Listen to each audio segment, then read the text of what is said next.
All right, we got this car in the classroom. It is a Maserati. It came from one of the garages I work for. He calls me on the phone yesterday, says, I got this Maserati I want you to look at. And of course I told him no. I've never worked on one of these, so I said, bring it up to school, we'll look at it up here.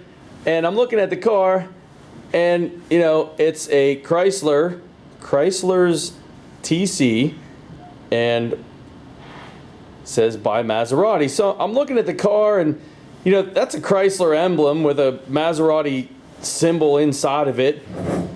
And we look at the rest of this car, it's a freaking LeBaron.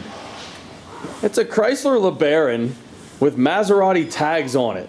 So I'm not sure why I declined looking at this car, but that was a mistake. I'll show you the rest of it. It is a 3-liter engine. It's a Chrysler 3-liter engine, Chrysler system. There is nothing that unfamiliar about this car. So I don't even know what you'd call this thing, but it's a glorified Plymouth Acclaim or LeBaron, Chrysler LeBaron, no difference. So, but what we're dealing with. So we're working on this 1990 Chrysler / Maserati. It's basically a LeBaron or an Acclaim. Everything's the same, powertrain's the same. 1990 Chrysler product, Chrysler computer system, and it's got 3 trouble codes. The customer's complaint is a check engine light. No drivability problems, just the light.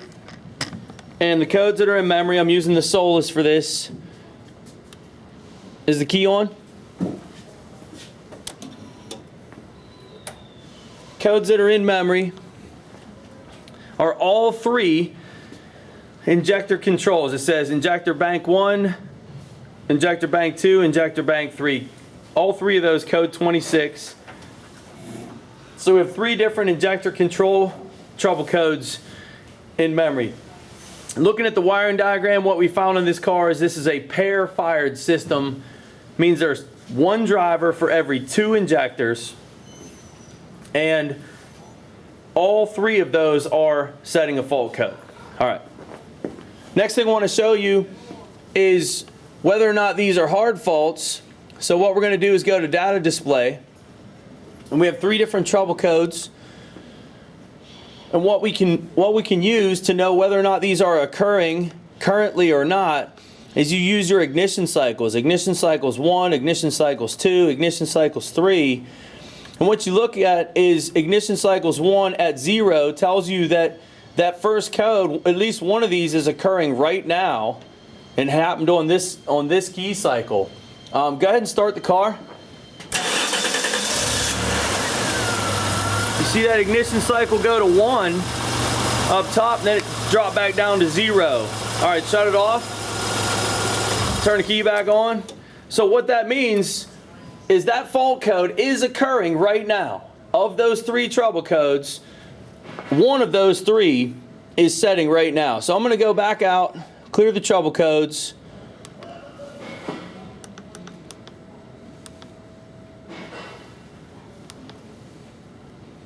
Go back to the codes menu. You see the codes are gone. Go ahead and start the car.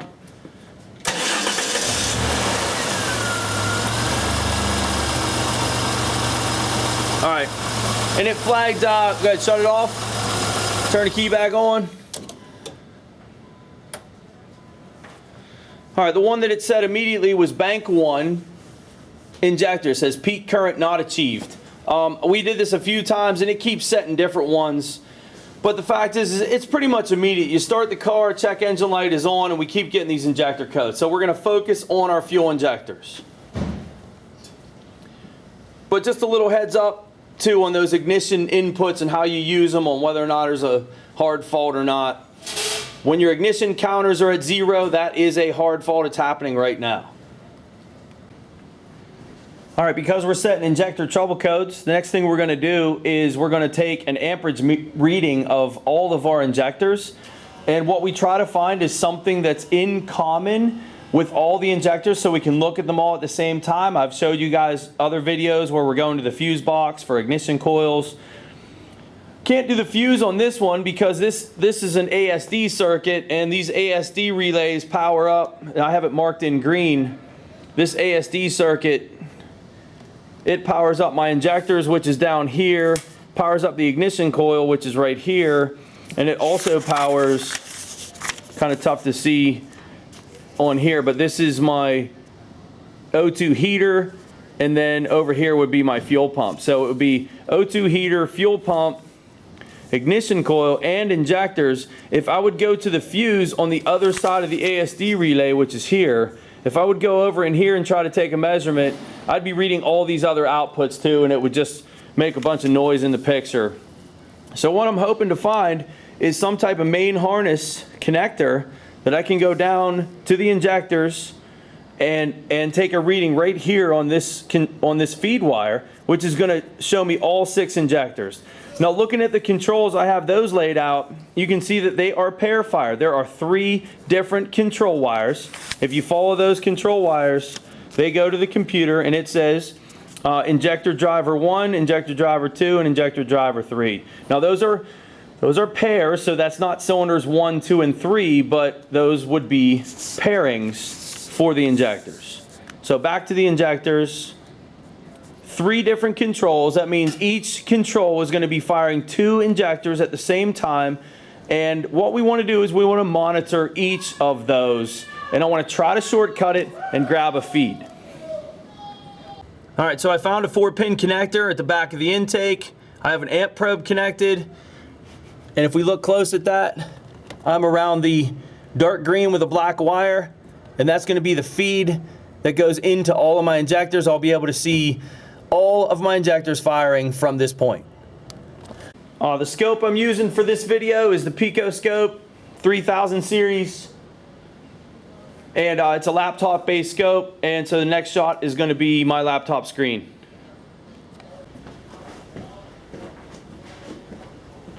All right, I have this actually set up on my smart board, so it basically is the laptop, but I have it on the big screen.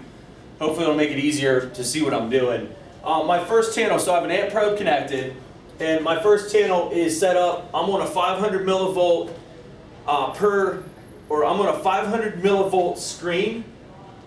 And the reason I chose a 500 millivolt screen is the conversions with the amp probe would be 100 milliamps. 100 millivolts is 1 amp. So a 500 millivolt screen is going to be a 5 amp screen. We're pair firing some saturated switch injectors, so each saturated switch injector will generally draw 0.7, 0.8 of an amp a piece, and so this should be a pretty good setting for this. So it's a 5 amp screen. Go ahead and start that. Let's take a look at what it looks like. Saw some initial high spikes, and then I see the other ones. We can drop that down and take a look at that closer. And we'll put a trigger in there to make it stop walking. And there's an injector waveform. And what we need to understand about that is that's all 3 injectors are firing. All 3 drivers are firing in that same location. So number 1, I see no discrepancies here with that. It looks pretty good. I got some spikes in here, but that's just noise. I'm very near the ignition coil with my amp probe, and I'm picking up some outside interference. But that looks pretty good. But if you noticed when we were cranking, we had an initial high spike. We can catch that. I'll show you how to do it. You gotta shut that off.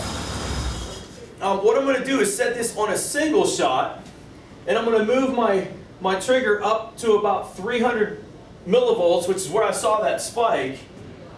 And we're gonna increase the time base here, catch a little bit more of this. Let's go 200 milliseconds per division.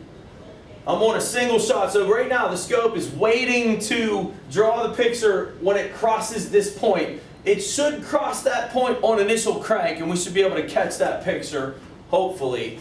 Let's take it even higher. Let's go 500 milliseconds. Go ahead and crank it. All right, good, shut it off. So you see what that did is that took a single shot, and that took the rest of the waveform. Once it crossed that point, it continued to draw it for the remainder of the screen. But what's nice about that is we can go ahead in and we can zoom in on those take a look at what that looks like. And here's our initial crank. You can see that we're hitting, well, we hit 300 millivolts, so that'd be 3 amps. 3 amps of current. That's a pretty significant jump. And possibility for this car would be during cranking, what we're looking at is we're looking at all 3 drivers firing at the same time, potentially, right here. Same thing here, you see it, and then you see them drop off and start firing them individually at about just over 1 amp apiece. So right now we're going to call that normal. We'll be able to confirm that in a minute, but these look pretty good. I still don't see a problem here. I don't see why we're setting injector codes. Next thing I'm going to do is I'm going to pull in all the voltage waveforms. I'll go back to the diagram real quick.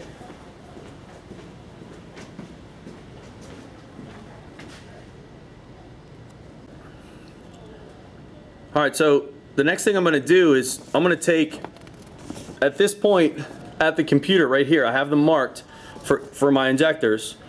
I want to monitor the 3 voltage waveforms for the pairs of injectors at the same time I'm monitoring the current flow for the injectors, and I just want to see if I see any discrepancies within these injectors. Again, we're setting fault codes for all 3. From what I've seen so far, we shouldn't be. Let's see what this looks like with the voltage waveforms up there.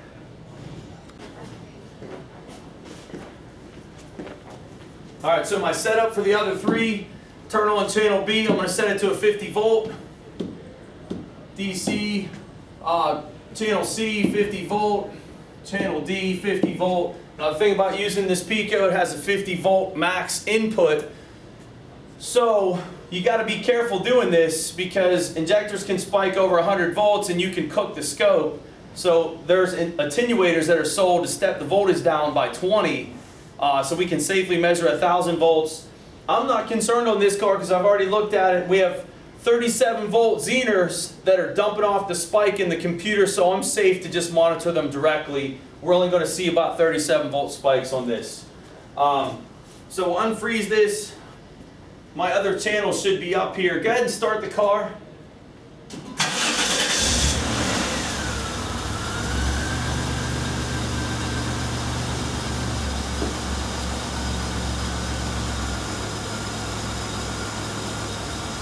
Just messing with my time basis so we can see all of them in here.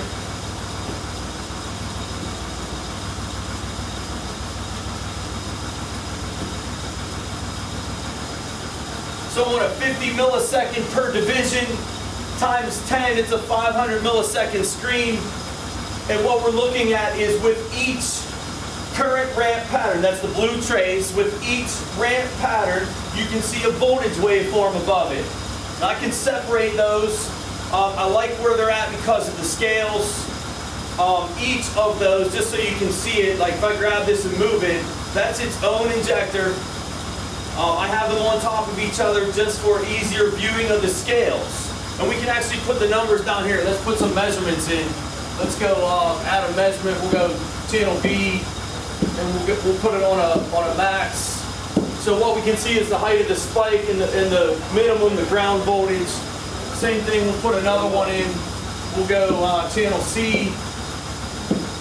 We'll go max. And we'll put one more in. Go channel D. We'll go max. And so what we're looking at here would be our maximum voltages of our fuel injectors. That's the height of the spikes for all 3. And we're also looking at, okay, I'm just looking at a maximum. I'm not looking at the min for this. This would be the minimum of the height. So I could put another one in there, but it's just going to fill the screen. I'm just looking at the height of the spike. They're all even. One of the things that you have with injectors that would short out or injectors that would have too much resistance is our height of our spikes are going to be different. These are all good and uniform. You see your ground voltage levels, which is this line right here. I can actually put a measurement in there. We can get an idea get an idea of what that reading is, I'll just measure the one channel, and we're dropping down to 600 millivolts for that injector ground, which that's a little bit high, but I don't think that's a concern either. So this is all 3 injectors firing, all 3 sets of injectors firing, each one of these representing 2 injectors. I see no problem with the ramps at all. Each one of those drawing over an amp. It looks pretty good. And again, understand that each of these ramps is 2 injectors that are firing. So the peak of that,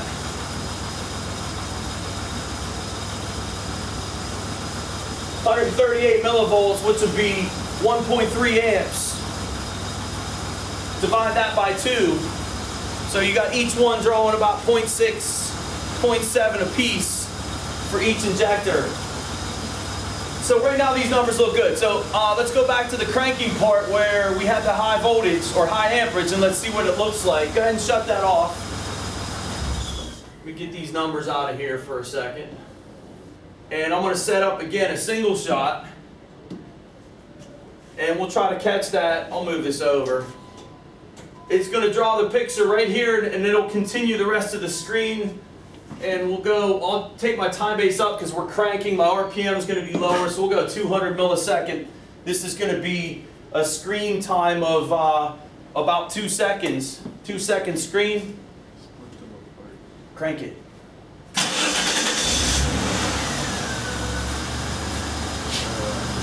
Alright, good. Shut it off. So there's our waveform. This was when we were cranking. You see the high blue amperage spikes, and then we see only one, it looks like here. But let's zoom in on this section. And this is kind of a different feature too, which is kind of nice. We can zoom in on that. And it looks like, you know, we got real high amperage here, so maybe that's setting a trouble code. But if you grab these, you'll notice if I separate them, you will notice that actually what we're looking at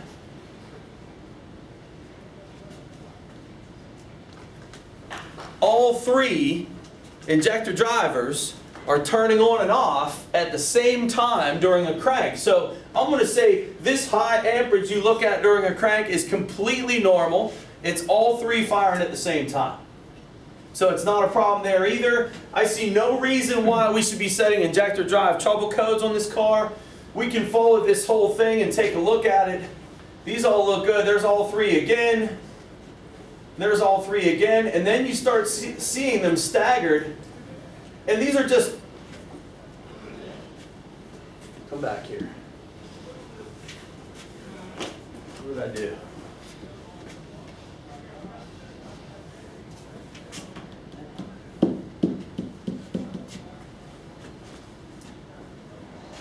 We start seeing them staggered right here.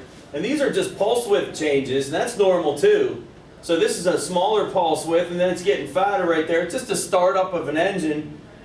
But you can see that we're going 1, 2, 3, 1, 2, 3. And what we wouldn't want to see is one of these to drop out. We might get a trouble code from that. And man, these look good. I see nothing wrong with this car. I see no reason for us to be setting injector fault codes. And I've done this where I cleared the codes while I'm monitoring the waveforms, and I see no dropouts and the lights coming back on immediately. It's looking like we have a bad computer. So a little bit on the Pico scope, a very nice scope for sure. Great for detail. And the next thing I think I want to show is power and ground tests on this computer, because we're getting ready to call a computer. One other thing that may help us, and I know I'm anti-engineer flowcharts, but we pulled up flowchart. Can you see me in the screen? Can you see this flowchart? Are we good? I mean, you can see me. Yeah. Here, I'll walk over the camera. We pulled this flowchart up for this injectors for our code 27, 26, they were all the same. And you can see that it's pretty much a step-by-step. And I wanted this pulled up because, and there's 2 pages, I wanted this pulled up because I wanted to make sure that I wasn't missing something on why this code's set. So I do use manufacturer flow charts, but mainly as a guide to let me know that, make sure I'm not missing anything. You see at the end of this, replace engine controller is an option.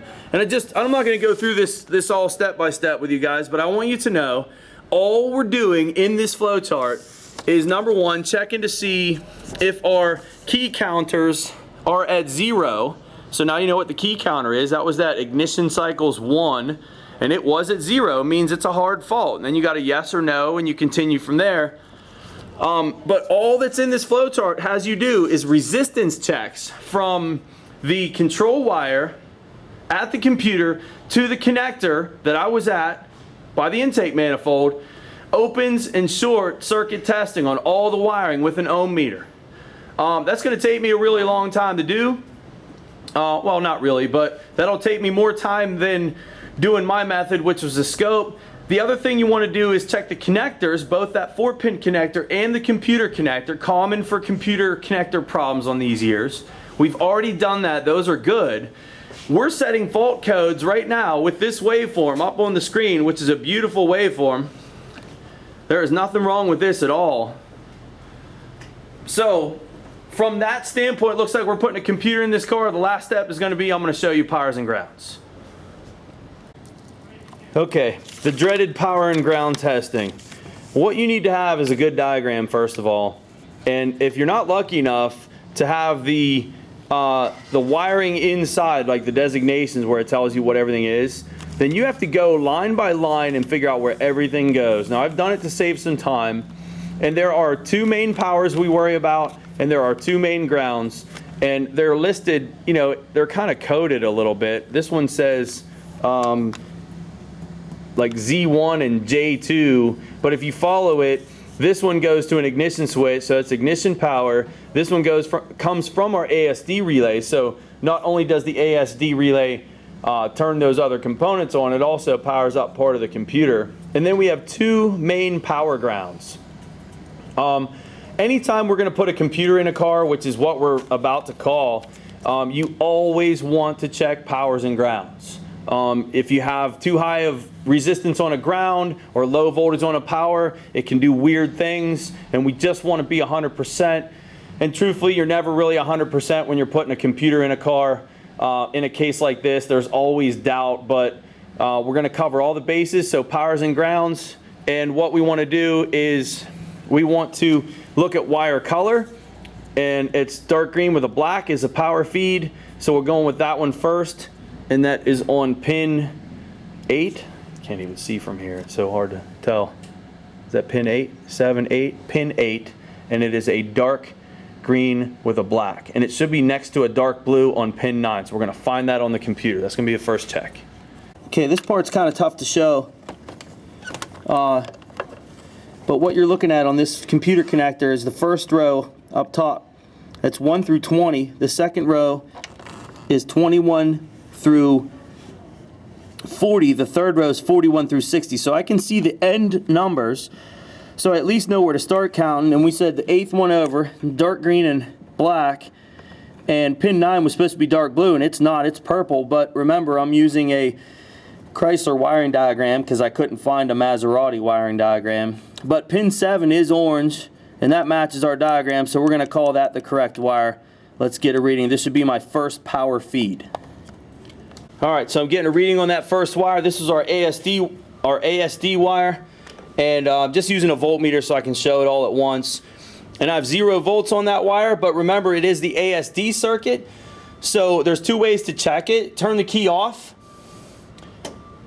Wait for a few seconds, turn the key back on. We should get a pulse of power here. There's your pulse, the 1 second shot, and then it dropped off again. That would be a working ASD circuit waiting for the RPM signal. Go ahead and start it.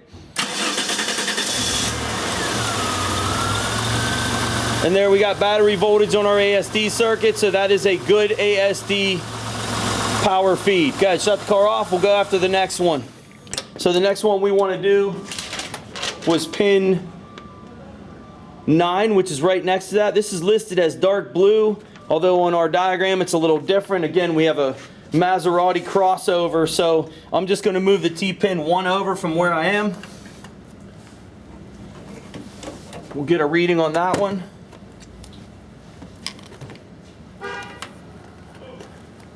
This is pin number 9. It's purple on my car.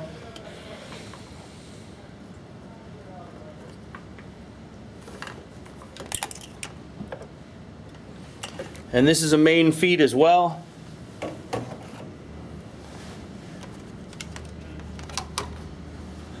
We got that in the screen.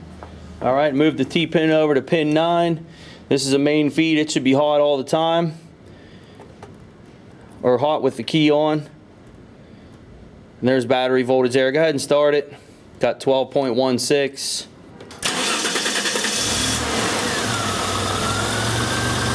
Then my T-pin came off. And there it is right there, 13.8 battery volts. That looks good. All right, kill it. All right, last part, I got 2 grounds to check. Our 2 grounds, they're right next to this. They're black with a tan, pins 11 and 12, so there'll be a space, pin 11, pin 12, our 2 grounds. Well, what was the color of those grounds on that diagram? There's both black and tan. Black and tan. I got blue and red on this diagram, on this car, but again, got to do the best you can. So we'll see what this looks like. These should be grounds. And you want to see 100 millivolts or less with the key on a ground. I got 0 volts on that. The key is on or off? You turn the key is on? Yeah. All right, so key on, I got 0 volts. We can go to a millivolt screen to show you that a little bit better. There is nothing. You sure the key is on? All right, now the key's on. I want to see something on the ground. 0 is almost never happens. So I got 7 millivolts on that ground with the key on. 100 millivolts or less, typical for a sensor. Computer grounds, 50 millivolts or less. That's a key on, engine off reading. Move the T-pin over to my last ground.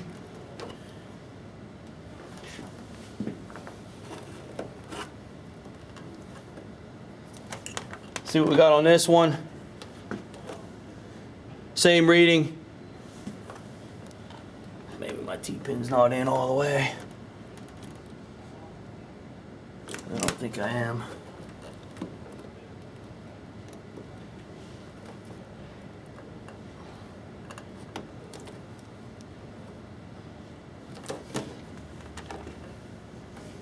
There we are.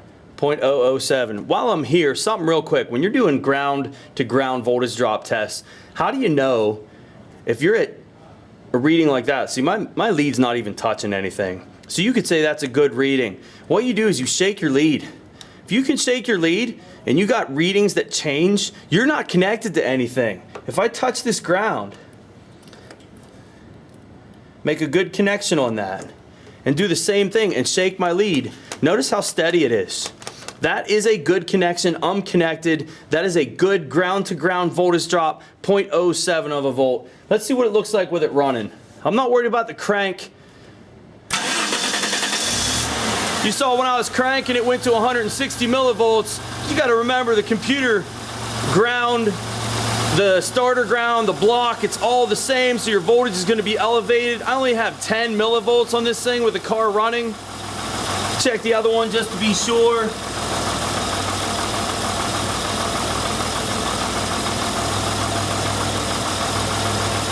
There's the other one. Nope, jumping around. Not in it. There's my other ground. Shake the lead. Shake the lead. See it change? I'm not in that ground. Got to relocate my T-pin. Got to be sure about this.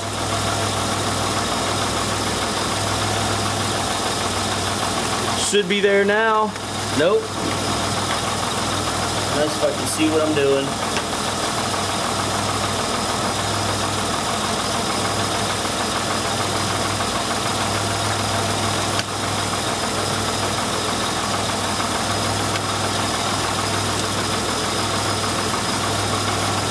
11 millivolts, 10 millivolts. Again, shake your lead. Should stay steady. It is. That's a good ground. Ground to ground voltage drop. There's no reason to ohm the ground. A lot of people like to ohm grounds. Man, I want to see that circuit loaded. That's a good ground. Both grounds are good. Shut it off. Both feeds are good. I see no reason whatsoever that this car should be setting injector trouble codes. We're going to put a computer in this car. That's it. Chrysler / Maserati 3-liter V6. It is a Chrysler system. No difference with the system at all. A little bit of discrepancies in the wiring diagram. Used the Pico scope for this one. Wonderful scope. And used the Solus for our trouble codes. That's it.